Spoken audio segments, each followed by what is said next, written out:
Pencarian korban longsor Cisarua, Bandung Barat masih terus dilakukan. Puluhan orang disebut masih hilang dan para kerabat kini masih menunggu kepastian kabar dari keluarga mereka yang hilang. Jadi bagaimana proses pencarian dan apa saja tantangan pencarian di tengah kondisi cuaca yang tidak menentu? Dan untuk membahasnya sudah bersama kami dari luar studio, Kepala Kantor SAR Bandung, Ade Dian Permana. Selamat sore Pak Ade. Selamat sore, Pak. Baik, terima kasih Pak Ade sudah berkenan bergabung. Jadi langsung saja izinkan saya mengkonfirmasi benarkah hingga siang hari tadi sudah ada 16 korban yang ditemukan begitu, Pak Ade? Ya, terima kasih. Jadi sampai dengan jam 16.00 itu kami update terhadap penemuan jumlah korban. Jadi ada 24 body bags sampai dengan jam 16.00. Kemudian setelah melaksanakan penutupan operasi karena berdasarkan cuaca yang tidak menentu, kemudian di sore hari juga turun hujan, kemudian kami mendapatkan informasi ditemukan lagi satu body bags oleh tim di lokasi longsor. Baik, jadi artinya masih 24 body pack atau bisa kita simpulkan 25, Pak Ade? Jadi untuk update sampai dengan sore hari ini ada 25 body bags yang kami serahkan ke DPI Polri. Oke, baik Pak Ade, kalau kita bicara 25 kantong jenazah, apakah ini memang bisa disimpulkan adalah 25 nama korban atau kemudian ini masih menunggu proses identifikasi lanjutan begitu Pak?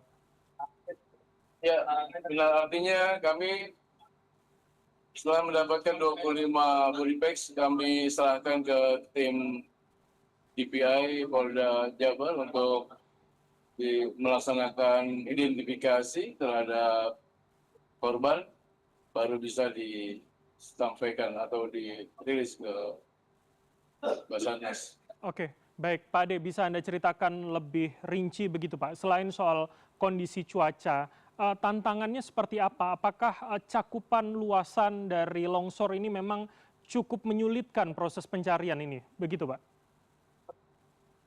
Ya, jadi kendala utama adalah yang pertama masalah cuaca. Jadi cuaca yang tidak menentu memang. Jadi tadi pagi pun kami sempat hentikan berdasarkan pemantauan dari tim di lokasi. Dari pemantauan safety officer yang ditempatkan di setiap unsur itu memberikan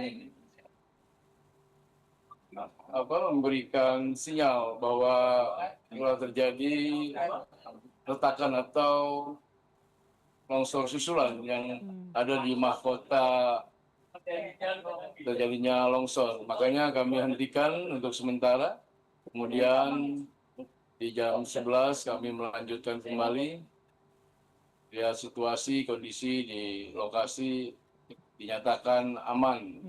Demikian, itu salah satu hambatan. Oke, Pak Ade, jadi artinya pada lokasi retakan itu apakah memang disinyalir diduga masih banyak korban yang tertimbun di bawahnya begitu, Pak Ade?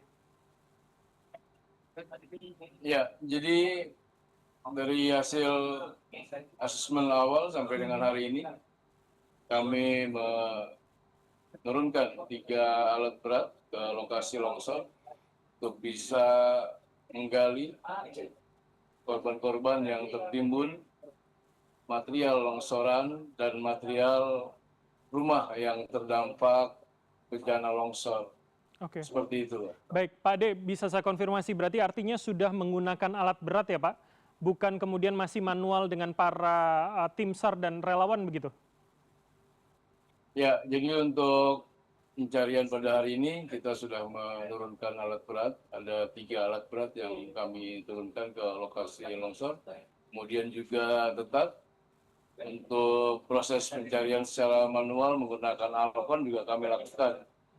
Nah, untuk besok rencana operasi kami akan menurunkan lagi ekskavator atau alat berat ke lokasi longsor yang dari hasil pemantauan di sore hari ini. Oke, Pak Ade, berapa waktu yang kemudian diperkirakan atau disiapkan begitu? Mengingat ini kan berhubungan pula dengan nyawa dan apa yang disebut dengan golden time begitu Pak, pasca bencana. Ya, artinya tanggap darurat bencana yang sudah disampaikan oleh pemerintah daerah, dalam hal ini Pak Bupati, bahwa tanggap darurat bencana 14 hari ke depan, itu yang disampaikan oleh Pak Bupati. Kami, Basarnas dalam hal ini, terhadap tanggap darurat bencana, bahwa adanya korban jiwa yang bisa diselamatkan dalam waktu yang dinamakan golden time 3 hari ke depan. Tapi melihat dari situasi kondisi di lapangan, kami terus berupaya untuk mencari dan menyelamatkan. Baik, oke.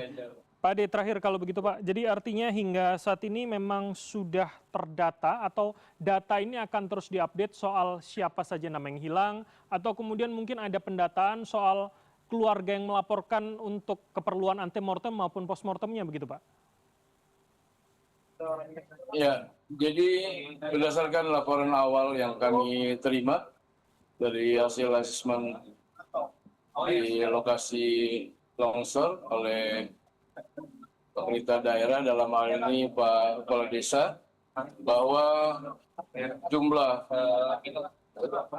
korban hilang itu sebanyak 80 orang.